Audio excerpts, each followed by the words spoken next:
atau diwakili oleh kapasitor. Jadi untuk melakukan analisisnya itu menggunakan kapasitor.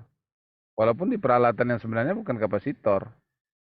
Bisa saja sebuah charger misalnya kan. Tapi di situ ada kapasitornya, maka dia bersifat kapasitif. Maka menganalisisnya sama dengan menganalisis sebuah kapasitor. Gitu.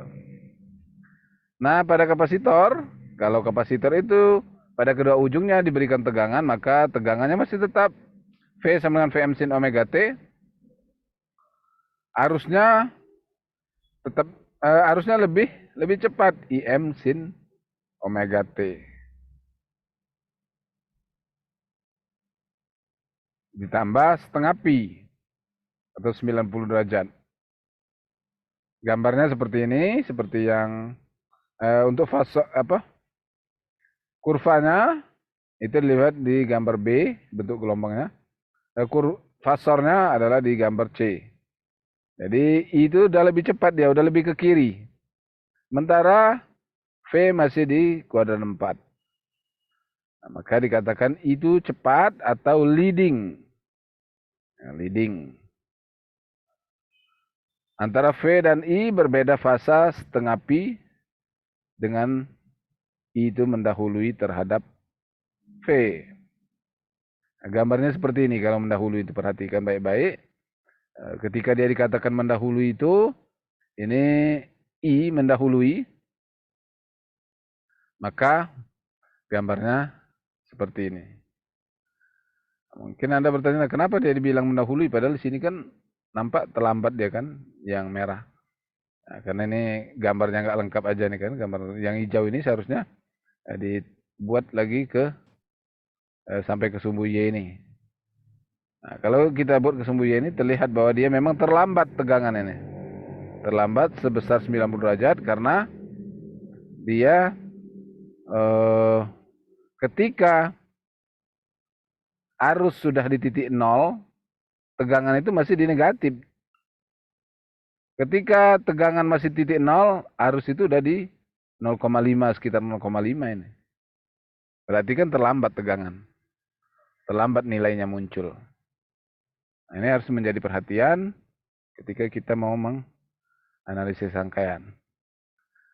Oke, tadi sekarang sudah R dengan L dan R dengan C. Sorry, yang tadi sudah kita membahas terhadap R, terhadap L, dan terhadap C.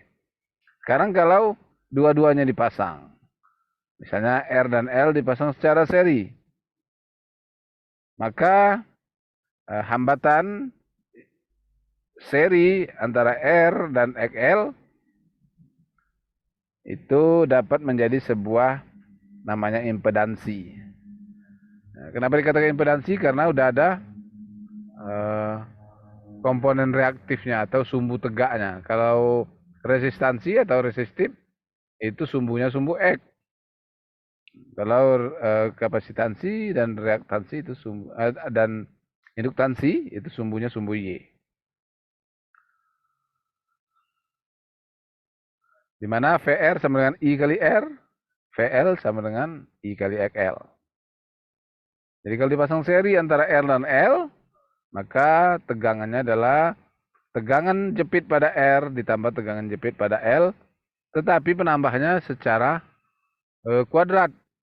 Nah, jadi tidak langsung dijumlahkan saja, tapi secara akar kuadrat atau seperti rumus Pitagoras.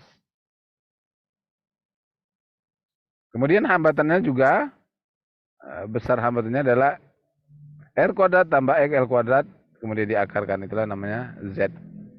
Sehingga diketahui untuk mencari I-nya adalah V per Z. Itu V per akar R kuadrat tambah XL kuadrat. Makanya I-nya ini nanti jadi tergantung dia mendahului atau terbelakang. Leading atau lagging. Kalau tadi kita melihat sudah rangkaian RL seri, sekarang RC secara seri. Sama VR sama dengan I kali R sama dengan VC sama dengan I kali XC. Di mana VR ada tegangan pada R, VC sama dengan tegangan pada XC. Maka V sama dengan akar V kuadrat tambah VC kuadrat.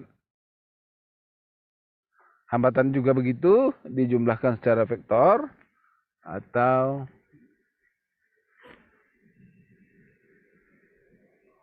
dijadikan namanya impedansi. Tidak lagi tahan reaktansi ataupun resistansi, tapi sudah impedansi. Gabungan antara reaktansi dan resistansi. Maka arus yang mengalir ketika rangkaian RC dipasang seri adalah V per Z, V per R kuadrat tambah XC kuadrat akar.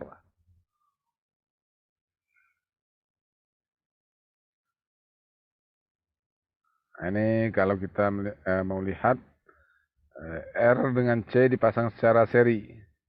Karena ujung ketemu pangkal, itu namanya seri. Kalau paralel, pangkal ketemu pangkal, ujung ketemu ujung, itu namanya paralel. Tapi kalau ujung ketemu pangkal, namanya seri. Kemudian ada rangkaian RLC seri. Jadi ketiga-tiganya diserikan. Maka hambatan serinya ya tinggal dihitung aja. Masing-masing mempunyai tegangan, VR ya tegangan VR, I kali R, VL sama tegangan L, I kali R. Oke, mohon maaf tadi jaringan saya yang putus. Oke, sampai di sini ada yang perlu ditanyakan? Coba, dari penjelasan saya tadi itu apa? Gak ada yang belum dimengerti karena ini dasar.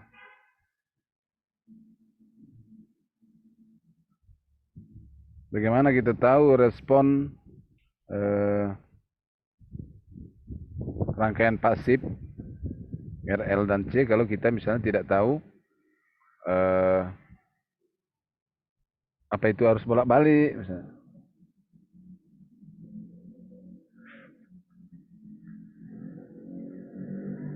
Contoh saja kalau C itu kapasitor, kalau di arus searah dia itu pemutus, atau sebuah kapasitor itu memutuskan rangkaian pada arus searah, jadi tidak terhubung secara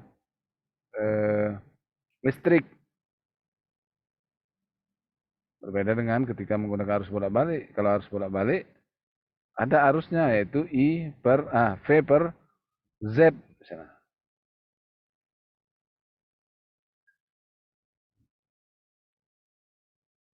Oke, baiklah kalau nggak ada yang ini mau tanyakan. Nah, kembali ke tadi, kalau dia rangkaian RL dan C dipasang secara seri, maka Z-nya itu adalah R kuadrat ditambah XL dikurang XC dikuadratkan, kemudian di akar kuadratkan.